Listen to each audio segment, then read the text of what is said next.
Welcome back. If you're just joining us, this is Breakfast Daily. And right now we are about to get into a conversation. But before we get into our conversation, I would like to state out there that it's going to be a bit triggering because we're going to be talking about pregnancy and infant loss. And on that note, today we observe Pregnancy and Infant Loss Awareness Day. And we're going to be having a conversation with a dedicated expert who has actually helped a lot of families go through these joys and challenges of pregnancy. But unfortunately for other families, pregnancy loss or infant loss is actually a reality. We are going to be navigating through the emotional, physical, and mental impact of pregnancy loss, as well as the support system that is available for each and every one or family that has experienced this. Ladies and gentlemen, in the studio with me is Faustina Boamwa, who is a registered senior midwife and women's health advocate. Good morning. Good morning. How are you? I'm super blessed. How about you? I'm fine, thank you. So obviously a lot of people just think October is only about, Breast Cancer Awareness Month or Breast Awareness Month. But, for those who know or for those who don't know or are getting to know now, October is also Pregnancy and Infant Loss Awareness. In fact, today is the last day. So today is Pregnancy and Infant Loss Awareness Day. Why is this day important for us to be aware about? Why are we talking about this? So thank you very much. Just as you said, October is mainly known by a lot of people for only breast cancer awareness, but unfortunately it is also baby loss awareness month. So it is very important for us to talk about this because women go through a whole lot. Imagine conceiving the baby that you have always dreamt of having. You've bought the baby's item, you've prepared a separate room for the baby, and you go into labor and then you do not come back with the baby. Or you just wake up one day, you see bleeding. You've lost your baby. You go to get a scan and they tell you that, oh, the baby is gone. This is a very critical issue that we need to talk about because it helps those who have lost their baby know that they are not alone in this fight and we are with them. So it is very important because once we talk about it, it sends the information out there to the woman that, hey, she is not alone, and once she's alive, there's hope to get another precious baby. All right. So, as experience, with your experience as a midwife, how have you supported women that have gone through, this phase of pregnancy loss? Okay. So, recently, a woman came into our facility. She was having her antenatal clinic in a lesser one. So she walked into my unit. So I work at the obstetric and emergency department of the maternity unit. She walked there and you could see that she's sad and she was teary. She walked into the room with her husband. They brought a referral letter, and then when we opened, we saw that she had lost the baby. It's a very hard thing to deal with. Most of the time as health personnel, you are not, you can't really show out your emotions that much. But when that woman came, she was at 37 weeks. So you can imagine. 37 weeks? Yes, we've even had 40 weeks and all that. Yes, almost. Just in the corner? Yes. So that day I had goosebumps on my body because that was her first time. She told me that she just got married a year ago. You could see from her ring that it was glittering. And so this was a very sad moment for that woman and myself as a midwife. So how I help this woman when they come, you need to be compassionate as a health personnel because it's a hard thing even breaking the news to her. So usually the medical doctors do break the news to them and then we support them in we support them by encouraging them that so that is not the end of your life. You can get pregnant again, and we tell them what to do, what not to do, and we refer them to see the psychiatrist, because when you have stillbirth or infant loss, you are likely to go through depression, anxiety, which can turn into postpartum psychosis, postpartum depression, and whole lots which we do not want. Okay. So when let me just stop you there. You said postpartum psychosis, and we know postpartum depression, and but the psychosis part, I've never heard of it before. And how actually do you know that, okay, this person needs psychological help? Because a lot of times, because of our society, a lot of us look strong on the outside. You never even get to see anything on our face, like, oh, it's happened. Oh, Nyabiwe, yeah. Oh God, you know, you just say, people just say, keep thanking God. But meanwhile, something is happening to you. At what point do you realize that, you know what, this person actually needs to see a psychotherapist or a psychologist? Once the woman has lost the baby at earlier stage of the pregnancy, midway, or even after delivery, she needs it. You don't even need to see any facial expression. Right. You should refer her to see a psychiatrist, because she is going through it. No matter what, you know, you are going to be in a state of denial in the first weeks and all that. We have something we call grieving process. So you can be in a state of denial before you come and accept, before and all that. So it's a process you are going through, and the best person to help you is your health personnel, the psychiatrist, and your family. You need your family. You need the support of your loved ones, and then your extended family. So once the woman has lost the pregnancy, even if it is a week, you need to give her that psychological support. Right. So what are some of the common causes of pregnancy loss?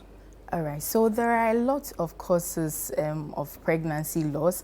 Some are unknown and some that are unknown. One of the major things is that once you know, there's something called preconception care.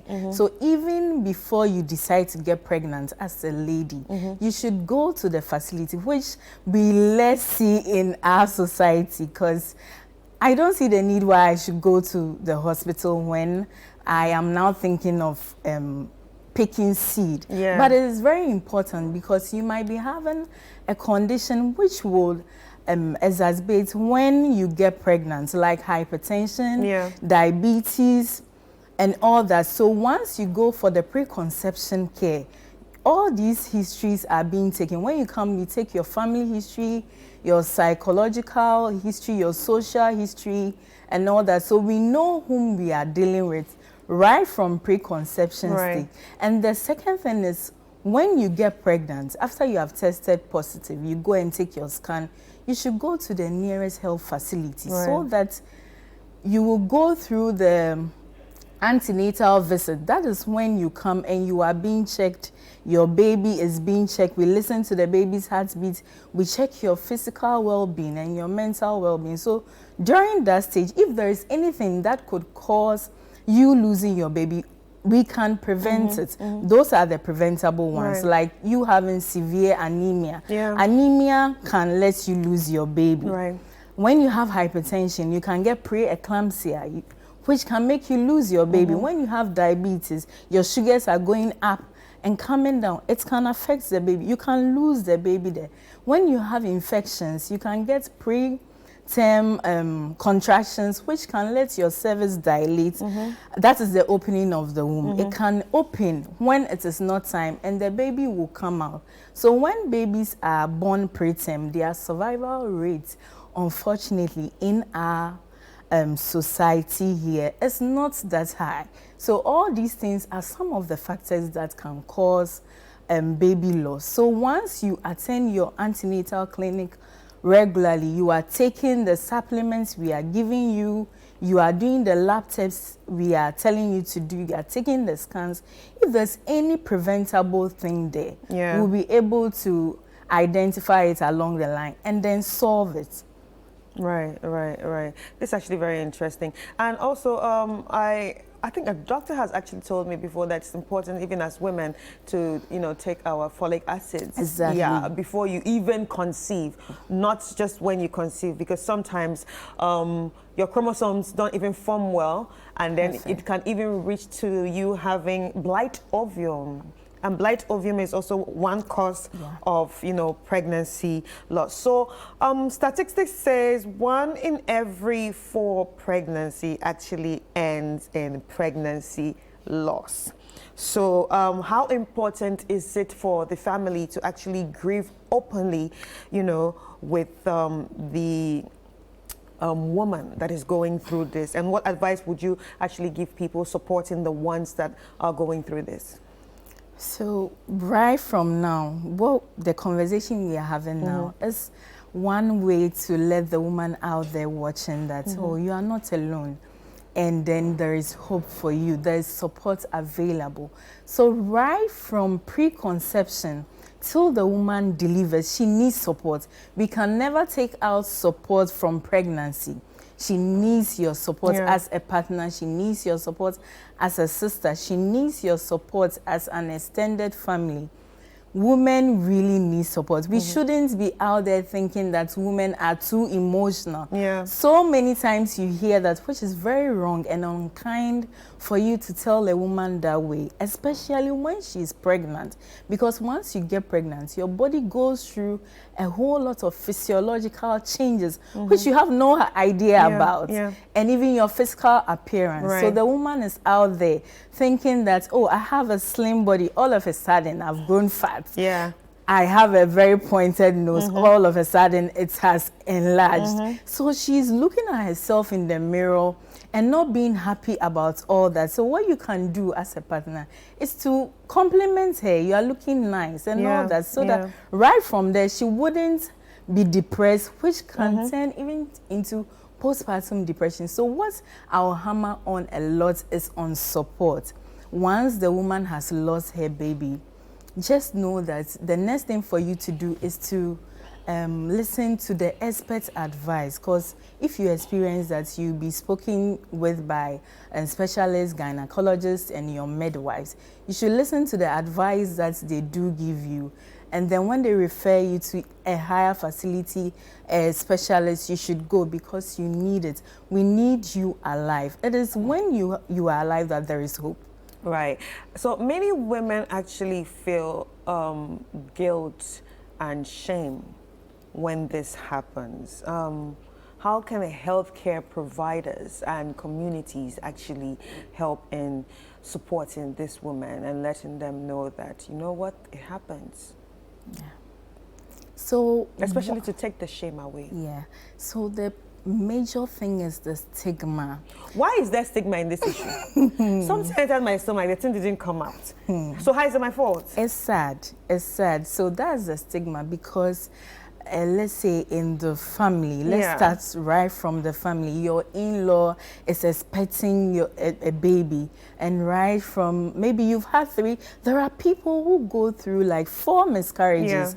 And it is no fault of theirs. And the issue that I have is that most of the time, the problem could even be coming from the man. Yes. And the man will never show up. That's true. The man will never show up for examination and all that. So men out there, please go with your woman for examinations, because having these miscarriages could also be from your sperm. Exactly. So you should go with them and then talk to your mother-in-laws that there's no time bound for you to deliver. Now there are a lot of ways to deliver. I know, right? So there is no need stigmatizing this woman, and even the community, the church, people will talk, I mean, behind your back, and you will hear it. You might think that someone will walk to you and tell you that this person said this. So in the community, in our friends, we shouldn't stigmatize. There's a colleague of mine works at the downside of the Brong Ahafo region, and she has even taken transfer now. It will interest you to know that there's a community in Ghana here that when you lose your baby, you are made to shave your hair. Can we do something about it? So, it's a collective thing. and you can't educate, you can't go on outreach, you can't talk Why to can't we my go on outreach? I'm coming. I'm not done. I'm annoyed. I know. Oh. Without involving the community, because they have their cultures. So for them, they believe that that is a right they need to go through. So once you lose your baby and you walk into the market, everybody is aware. So imagine this woman going, you know, the day that she told me, I was like, are you talking about Ghana or is another? In 2024 Ghana. Oh, 21st century. So I was like, oh my God.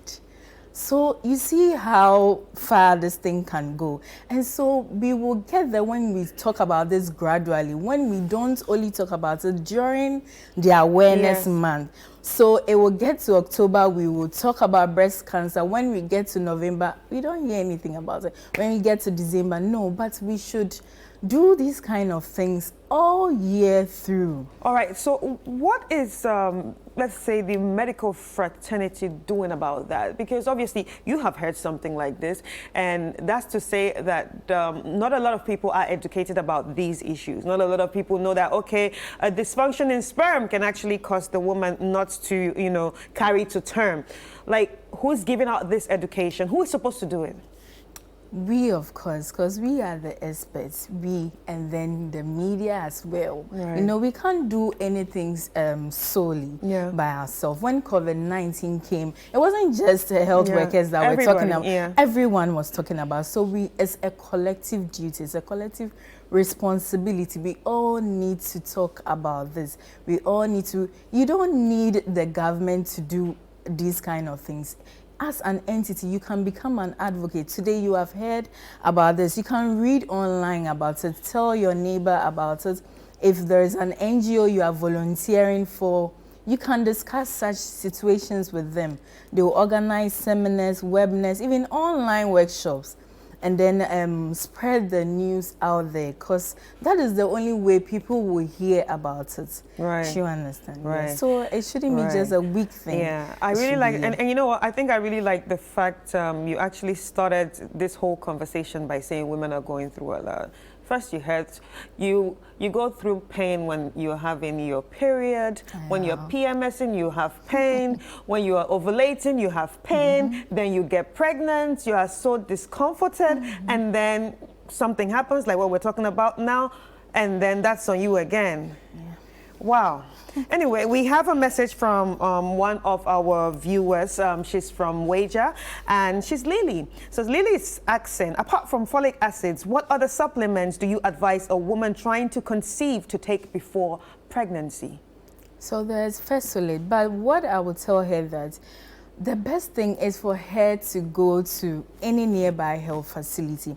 I can tell you to take this particular medication, but it would interest you to know that you will go and then it reacts, your body reacts to it. So there's this common antibiotic, amoxicillin, that we give to people when they are having infections.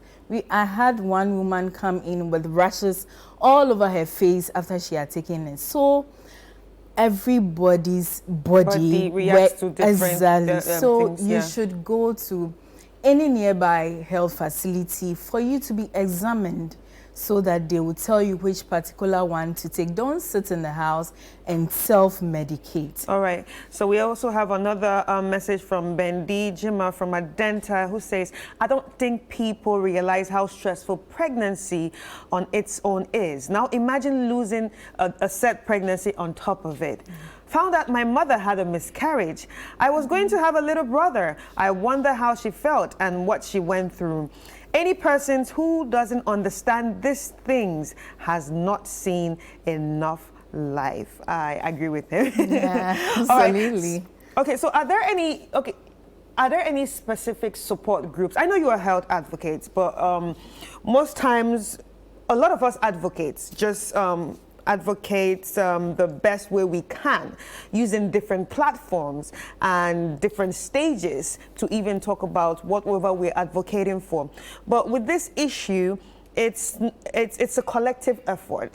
Are there any support groups and, you know, that we actually have here where there are say, women that have actually gone through this, you know, holding their hands and say, you know what? You're welcome. We've been through this together. We are going to go through this together. Are there any of those support groups here in Ghana? Yes, there are. So even what, you know, we are a group. You don't need a large people. You should get supportive people, people that listen, people that understand your feeling and know what you are going through. You know, you would be so lucky to have a very loving partner, and you will go through like 5 miscarriages, and which all tests will prove that it is from your side, and he will still stay by you. So it is in getting people who listen to you, do not judge you, make you feel loved.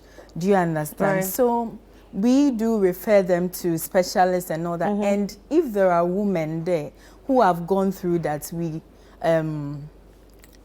connect them, and then they are able to cheer each other up and all that, so that they know that they are not alone in this fight. Right. So before I let you go, how can we as a society do better in supporting? We should first off stop stigmatization. We should stop. And once a woman turns 30, you know, you go online and you see some comments, oh, what are you doing? You think you have achieved everything. Nobody plays childbirth there as the heights for being successful. We should leave women alone. If we can't support them, let's leave us alone. Because we all have our health goals and our life goals. Some might want to be 35 before they get their child. They might want to achieve certain things. Yeah, that even is for their financial choice. reasons. Exactly. Even for financial reasons. If you can't take care of yourself, how can you take care of a child? There are people who are just giving birth and not being able to take care. Yeah. And they become a burden not only on the family, but on the whole society. Because you'll be working and somebody will snatch your phone. It could be out of unwanted pregnancy or unplanned pregnancy, because the child is not being taken care of. So please, the least you can do is to support women, but do not say harsh words to women who haven't delivered, who have had baby loss and all that. Some can even say they are chewing their babies and all that. It is so unkind to do that. They're chewing their babies. It will surprise you, but chewing their babies. Wow. So we should stop that and then try and support our women. We need your support. We go through a whole lot. A whole lot. How can people reach out to you though? Okay, so you can find me on social media. My Instagram handle is @midwife4St, and on LinkedIn Faustina Boama, on Facebook to Faustina Boama. All right, ladies and gentlemen, we've been speaking to Faustina Boama, who is a registered senior midwife and a women's health advocate.